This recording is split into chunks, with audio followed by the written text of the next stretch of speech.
gue mau nangis kalau sampai kayak gini. Oh, gue mendapatkan sebuah rasa yang luar biasa. Lo tau gak sih, dunia lo runtuh, punya uang sekian, punya properti sekian, punya harta sekian, saat lo dapat penyakit yang rasanya saat itu adalah penyakit yang paling ganas ya dalam seumur hidup gue. Gak ada gunanya. 10 tahun, 12 tahun gue berkarya tuh apa gunanya kalau gue nggak bisa sehat dan nggak bisa menikmati itu semuanya gitu kan. Dan akhirnya gue bingung mau cerita sama siapa. Nah akhirnya yaudah gue memutuskan hari itu gue mau sholat. Ya itu mungkin gue nggak mengerti ya semua arti-arti dari bacaan sholat gue, tapi gue baca semuanya dengan sangat amat perlahan.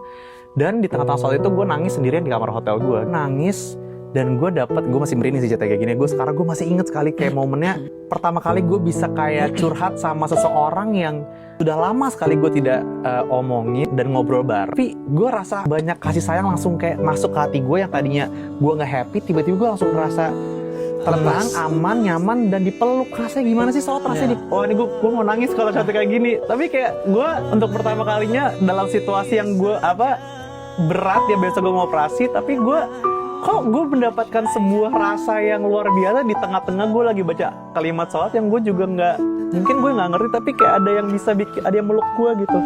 Sampai hari ini ya gue sangat amat bersyukur malahan dikasih penyakit dan dikasih momen itu, karena kalau enggak kayaknya gue nggak punya koneksi itu. Dan sampai sekarang alhamdulillah gue ngerasa cukup gitu. Ya kekurangan gue, semua penyakit gue segala macam, tapi gue nggak pernah melihat ini sebagai sesuatu ujian lagi gitu. Ini adalah sebuah karunia gitu yang Tuhan kasih ke gue. Dan akhirnya dari saat itu gue ngerasa sholat itu, dari hari itu gue sholat itu bukan karena gue kewajiban, tapi kayak sebagai tanda gue bersyukur. Karena kalau gue nggak sholat rasanya gue nggak bersyukur gitu. Jadi gue malu sama diri gue sendiri.